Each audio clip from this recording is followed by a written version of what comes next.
ሰላም ጤና ይስጥልኝ አድማጮቻችን ዛሬ ስለ CIA ወይም ደግሞ ሴንትራል ኢንተለጀንስ ኤጀንሲ የአሜሪካ ወሳኝ የደህንነት ተቋም ዘገባ ይዘን ቀርበናል።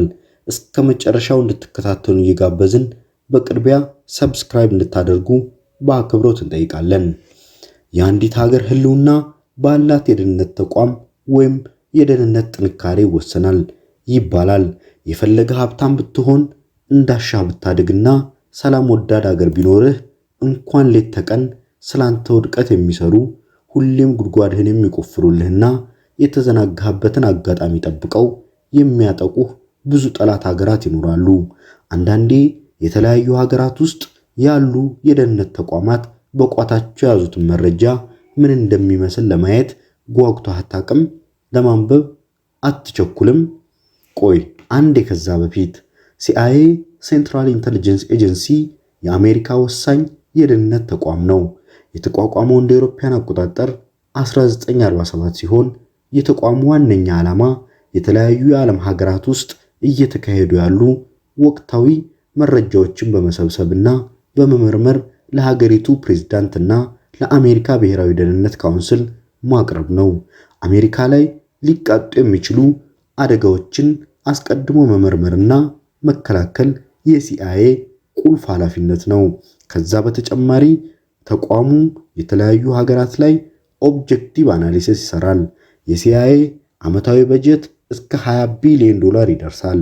ይህ ብቻውን ኢትዮጵያ እንዳጠቃላይ ለሀገሪቱ ከምትመድበው በጀት ይበልጣል። CIA ምን ያህል ሰራተኞች እንዳሉት በውል ባይታወቅም ከ22000 በላይ እንደሆኑ ይነገራል። ተራ ሰው ዝም ብሎ CIAን መቀላቀል አይቻልም።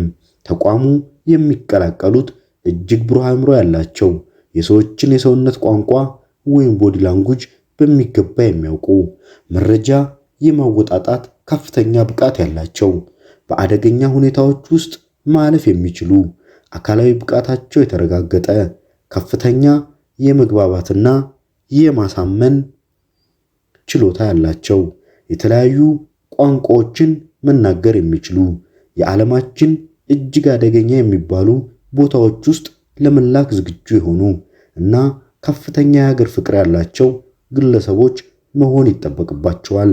ከምንም በላይ ደግሞ ስለ ስራቸውና ማንነታቸው ማንም ማወቅ የለበትም። አንዴ CIA ውስጥ ይሰራ የነበረ ሰው እንዲህ ይላል፣ እንደ CIA ሰራተኛነትህ ዓለምን የሚያድን ጀብድ ፈጽመህ ሊሆን ይችላል። ነገር ግን የፈጸምከውን ጀብድ ለማንም ትንፍሽ ማለት አትችልም።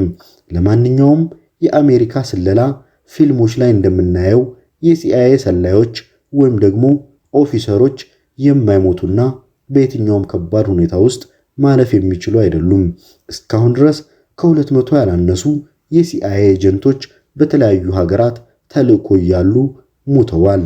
አሜሪካ ልዕለ ኃያልነቷን አስጠብቃ እንድትቆይ ካደረጉት ተቋማት መካከል አንደኛ ደረጃ ላይ የሚቀመጠው ይህ ተቋም ነው። የሀገሪቱ ፕሬዝዳንት እያንዳንዱ ውሳኔዎች የሚወስነው ከዚህ ተቋም በሚያገኘው መረጃ ነው። አሜሪካ የትኛውንም ሀገር አጋር ታድርግ፣ ከየትኛውም ሀገር ጋር ግንኙነቷ ታሻክር፣ ለማናብስታ እርዳታ ትስጥ፣ የትኞቹን የነጻነት ታጋዮች ታስታጥቅ የሚሉትን ውሳኔዎች ሳይቀር ፕሬዝዳንቱ የሚወስነው ከዚህ ተቋም ከሚያገኘው መረጃ ነው። የሚገራርሙ ሐቆች 1 እንደ አውሮፓውያን 1960 CIA የራሻ ሳተላይት ከጠፈር ላይ ሰርቆ በአንድ ሌሊት ሳተላይቷን ፈታቶ ከመረመረ በኋላ ራሻ ሳታውቅ በነገታው ሳተላይቷን ወደ ነበረችበት ቦታ እንድትመለስ ያደረገ ተቋም ነው። ሰማይ ላይ ሳተላይት ስትሰራረቅ ማሰብ ነው እንግዲህ። የሚገርሙ ሐቆች 2 CIA ድመቶችን በመጠቀም ሳይቀር ለመሰለል የሞከረ ጉደኛ ተቋም ነው። አኳስቲክ የሚል ስያሜ የነበረው ይህ ፕሮጀክት በአንድ ወቅት ከ$20 ሚሊዮን በላይ ተመድቦለት ድመቶችን በማሰልጠንና ጆሮአቸውንም ውስጥ ማይክሮፎን በመትከል ወደሚፈልጉት ሰው ጋር ድመቶችን ልከው የተጠርጣሪዎችን ንግግር እንዲቀዱ እስከ መወጠን ደርሰዋል። የሚያሳዝነው ገና የመጀመሪያው ድመት አስፓልት ስታቋርጥ መኪና ገጭቷት ለሞተች ሙከራው ቀርቷል። ነገር ግን በቀዝቃዛው ጦርነት ወቅት ሲአይኤ ብዙ ሺህ እርግቦች ላይ ካሜራዎችን በመትከል ራሻን ሲሰልል እንደነበር ራሱ ተቋሙም ያምናል። የሚገርሙ ሐቆች 3 ሲአይኤ የኩባ ፕሬዝዳንት የነበሩትን ፊደል ካስትሮን ለማስገደል ያልፈነቀለው ድንጋይ አልነበረም። ከሁሉ የሚያዝናናው ሰውየው ሲጋራ ወዳጅ ስለነበሩ ሲጋራቸው ውስጥ ፈንጂን ተክቶ ለመግደል እስከ መሞከር መድረሳቸው ነው። ይህ ብቻ ሳይሆን እንደ አውሮፓውያን አቆጣጠር 1962 ላይ የቀድሞ የነጻነት ታጋይና የደቡብ አፍሪካ ፕሬዝዳንት የነበሩት ኔልሰን ማንዴላ የሚገኙበትን ቦታ ለደቡብ አፍሪካ መንግስት ጠቁሞ ያስያዛቸው ሲአይኤ ነው። ከዛም እንደሚታወቀው ለ27 ዓመታት እስር ማንዴላ ተዳርገዋል። የሚገርሙ ሐቆች 4 በአንድ ወቅት ራሻ ሰርቢያ ውስጥ የነዳጅ ማስተላለፊያ ቱቦ እየገነባች ነበር። የነዳጅ ማስተላለፊያው ግንባታ አልቆ ጥቅም ላይ እንዲውል ራሻ የሚያስፈልጋት አንድ ሶፍትዌር ነበር። በወቅቱ ይህ ሶፍትዌር ያላት ሀገር ደግሞ አሜሪካ ነበረችና የራሻው ስለላ ተቋም ኬጂቢ አሜሪካ ይህንን ሶፍትዌር እንድትሸጥላት ሲአይኤን ይጠይቃል። አሜሪካ ግን አሻፈረኝ አለች። በመጨረሻም ኬጂቢ የሲአይኤ ማህደር ውስጥ ገብቶ ይህንን ሶፍትዌር ይሰርቃል። ነገር ግን ሲአይኤ ይህንን ቀድሞ ስለገመተ የሶፍትዌሩን ኮዶች አሳስቶ ነበር ያስቀመጠችው። ጌታዬ ኬጂቢ አገኘው ብሎ ኮዶችን ሲጠቀም የነዳጅ ማስተላለፊያ ቱቦ ሙሉ በሙሉ ፈንድቷል። የሲአይኤ ሰላዮች የተለያዩ ዓላማዎች ወደ ተለያዩ ሀገራት ይልካሉ። ለምሳሌ የተለያዩ አሜሪካ እርዳታ ድርጅቶች፣ ትምህርት ቤቶች፣ ቆንጽላዎች ውስጥ ማንም ሳያውቅ የሲአይኤ ሰላዮች ስራቸውን ይሰራሉ። አንዳንዴ ግብዳ የጀርባ ቦርሳና ካሜራ ተሸክሞ ተራራ ለተራራ ካምፕ እያደረገ ፎቶ የሚነሳ አሜሪካዊ ሁሉ ቱሪስት እንዳይመስልህ።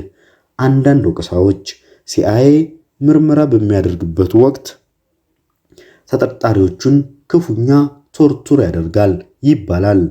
እነሱ ቃሉን ሲያሳምሩት ኢንሃንስድ ኢንተሮጌሽን ቴክኒክ ይሉታል። የድርጊት እየተባባሰ የመጣው አሜሪካ ላይ የ9/11ን ጥቃት ከተፈጸመ በኋላና ሲአይኤ መረጃዎችን በሚገባ ሳይሰበስብ ቀርቷል ተብሎ ከተወቀሰ በኋላ ነው።